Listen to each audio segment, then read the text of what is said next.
पहिलेको अवस्था र अहिलेको अवस्थामा मैले भन्नुपर्दा यथार्थ कुरा गर्दाखेरि हिजो 90 वर्ष अगाडि यो स्थापना गर्दाखेरि सबै संरचनाहरू नयाँ नयाँ थिए र मेसिनहरू पनि तपाईँको सबै नयाँहरू थियो। नयाँ हुँदाखेरि नयाँ हिसाबले त्यो रनिङ पिरियडमा चाहिँ उत्पादनहरू पनि राम्रो थियो। 2045-46 सालसम्म यता यो विराटनगर जुट मिल राम्रै अवस्थामा चलेको थियो। 46 सालपछि यता आइसकेपछि बिचमा नेपाल सरकारले लगानी गर्दै बिचमा चलाउँदै गयो। यसमा सेयर होल्डर भएको कारणले अलिक सेयर होल्डर भएको कारणले गर्दाखेरि पनि सेयर होल्डरले यसको विषयमा धेरै चासो दिएको कारणले गर्दाखेरि पनि यो अलिक धराशय भएर गयो र बिचमा यो बारम्बार चेयरम्यानहरू फेर्ने प्रक्रिया बढिरह्यो।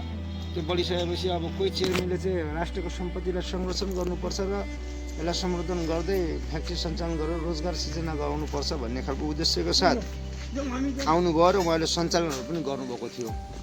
र विगत 10 वर्षदेखि यता चाहिँ मेजरमेन्टमा चाहिँ अलिकति अब नेपाल सरकारले नियुक्ति गरेर पठाएको इमान्दार भन्नु अब के भन्नु, अब यहाँका जिम्मेवार मान्छेहरूले इमान्दारितापूर्वक निर्वाह नगरेको कारणले गर्दाखेरि पनि र सरकारले पनि यसलाई ध्यान नदिएको कारणले गर्दाखेरि आज यो विराटनगर जुट मिल यो अवस्थामा पुगेको छ।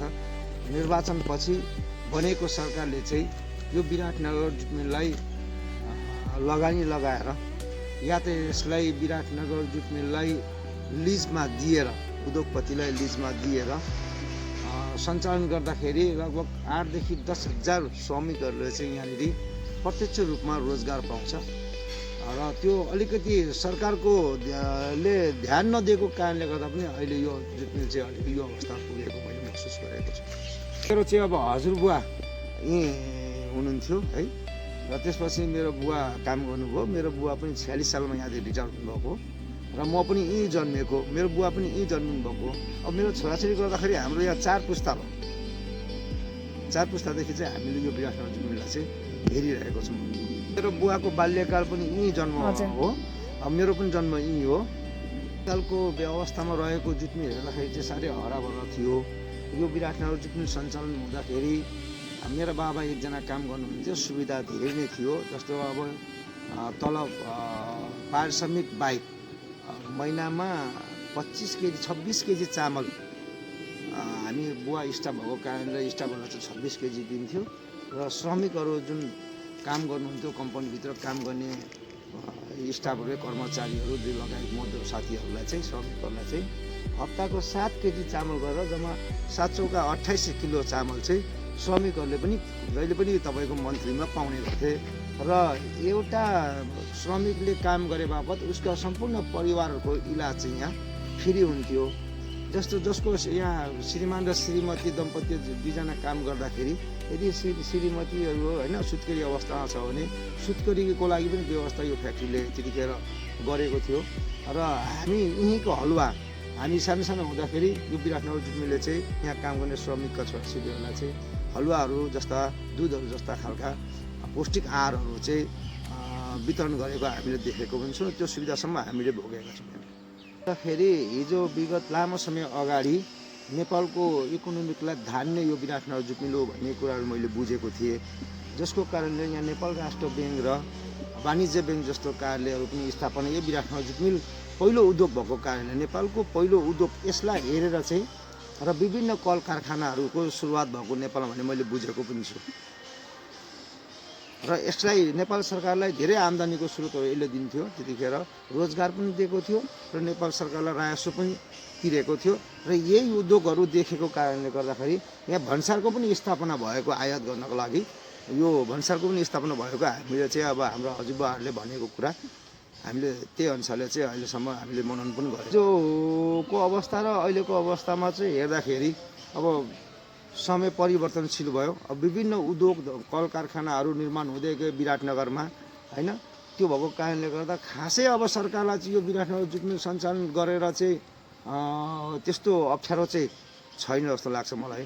तर पनि अब रोजगारको यो अहिले यो क्षेत्र बेरोजगार भएको कारणले नेपालमा समस्या बेरोजगारको भएको कारणले गर्दाखेरि रोजगार यो फ्याक्ट्री सञ्चालन गर्दाखेरि राज्यलाई फाइदा नै हुन्छ र राज्यको पनि नीति यहाँका युवाहरू बेरोजगार युवाहरूलाई रोजगारमा चाहिँ आबद्ध गराउने नीति छ। त्यो नीति अन्तर्गत चाहिँ यो फ्याक्ट्री चाहिँ सरकारको लागि चाहिँ राम्रो नै हो। यसमा विन्सन कम्पनीले यसलाई लिजमा लिएको थियो।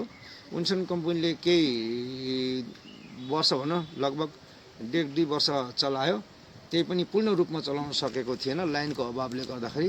उहाँहरूले पनि 25 वर्षको लिजमा लिएको छोडेर जानुभयो। हामीले 59 सालमा गोल्छा अर्गनाइजेसनले लिएको थियो यसलाई।